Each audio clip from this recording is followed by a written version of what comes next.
দেখো পটল ভাজছি। দেখো পটল ভাজছি। সাদা ভাত হয়ে গেছে। এদিকে কচু কেটে সেদ্ধ করে রাখা আছে, এটা তরকারি হবে। কাঁচা মুখের ডাল, ডাল হবে। একটু আলু কাটা আছে, তারপর মাছ হবে, মাছের কাটা আছে। আমি কথা বলতে পারছি না, তোমরা বুঝে নাও। এই পাশে সেলাই করেছে, কথা বলতে পারছি না। কিন্তু অনেক দিন হয়ে গেল, 2 দিন হয়ে গেল তোমাদের সামনে আসিনি, তাই ভাবলাম আসি। ঠিকঠাক বসে থাকতেও ভালো লাগছে না। তোমার মাঝখানে দেখি এই দিকটা পুরো ঘুরে রয়েছে, এইখানটাও দেখো ঘুরে রয়েছে, ভালো লাগছে না। কিন্তু এইটুকু করলে হয়, তোমাদের সাথে সাথে এইটুকু করতে থাকি। এখানে তরকারি করছি, দেখো কিছু কথা আছে না, দেখো তরকারি কষাচ্ছি।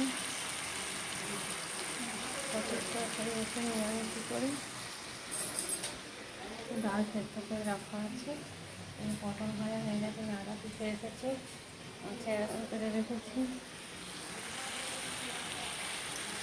আস্তে আস্তে করছি, শেষে শুরুতে থাকতেও ভালো থাকে না। দিদিকে দিদি মনে হয় কথা বলতে পারছি না, কথা বলা বারণ আছে, তাও করছি। একদম ভালো লাগে না, মুখটা খুলে রয়েছে, কথা বলা খুব অস্বস্তি। এতে মাছ ভাজছি, এখন মাছের ঝোল হবে। কথা বলতে পারছি না, তাও একটু তোমাদের সামনে এইরকম মাছ ভাজছি, ভাজা ভাজছি, মাছের ঝোল হবে। মাছটা হয়ে গেলে রান্না কমপ্লিট, মাছটা হয়ে গেলে আর কিছু করা হবে। দেখো কচুর তরকারি হয়ে গেছে।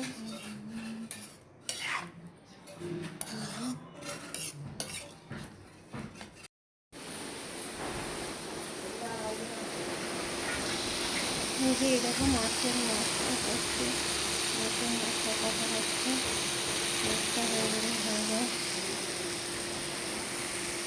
বেশি ভয় দিতে পারছি না। মাছটা হয়ে গেলে রান্নাটা কমপ্লিট হয়ে যায়।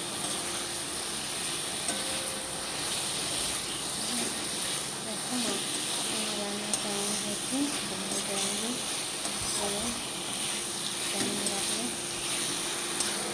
দেখো রান্না করতে করতে আমি চারিদিক গুছিয়েও নিয়েছি, রান্না করি আর আমি চারিদিক গুছিয়ে নিলাম। গুছিয়ে থাকলে দেখতে খুব ভালো লাগে। চারিদিক রান্না করি আর এমনি মুছতে থাকি, পরিষ্কার করতে থাকি।